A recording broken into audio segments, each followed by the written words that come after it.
வணக்கம். எல்லாரும் எப்படி இருக்கீங்க?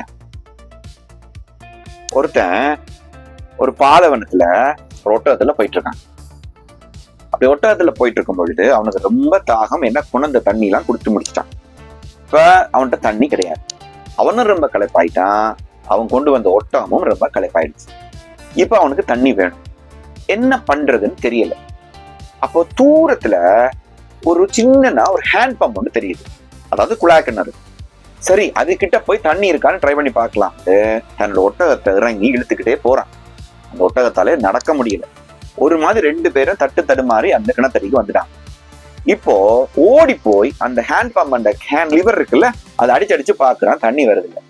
என்னடா இது, ஒரு வாய்ப்பு கிடைச்சது, தண்ணி கிடைக்காம போச்சே யோசிக்கும் பொழுது பக்கத்துல ஒரு பலகை இருக்கு. அந்த பலகையில போட்ல ஒரு வசனம் எழுதி இருக்கு. அது கீழுக்கு ஒரு சின்ன போத்துல தண்ணி இருக்கு. இந்த போத்தல் தண்ணிய அந்த குழாய் கிணறுக்குள்ள விட்டு இப்ப ட்ரை பண்ணி பாருங்க, தண்ணி வரும் என்ன அது எழுதி இருக்கு. இப்போ அவன் தண்ணியை கண்டோன்னே அதை எடுத்து குடிச்சிடலாமான்னு யோசிக்கிறான். ஆனா அந்த தண்ணி அவன் குடிச்சானுன்னா ஒரு வேளை மட்டும் அவனுடைய தாகமும் அந்த ஒட்டகத்தின் தாகத்தையும் தணிக்க முடியும். ஆனா அந்த பலகையில என்ன எழுதியிருக்கு, நீங்க வேண்டிய அளவுக்கு தண்ணி எடுக்கலாம் இல்லையா. இப்ப என்ன பண்றான், அந்த பலகையில எழுதினபடி அதை நம்புறான். அந்த போத்தல் தண்ணிய அந்த குழாய் கிணறுக்க விடுறான். விட்டு ட்ரை பண்ணி பாக்குறான். ஒரு வாட்டி 2 வாட்டி இல்லைங்க, 10 12வது அடிக்கிறான், தண்ணி வரல. 20 30வது அடிக்கிறான், தண்ணி வரல. 50வது முறை அந்த ஹேண்ட் பம்ப் லிவரை அடிக்கும் பொழுது லைட்டா கீழே இருந்து குள குள குள குள குள குள தண்ணி மேல வர சவுண்டு கேட்குது. இப்பதான் அவனுக்கு நம்பிக்கை வருது. அப்படியே தொடர்ந்து அடிக்கும் பொழுது 60 70வது அடியில தண்ணி சும்மா பிச்சுக்கிட்டு வருது.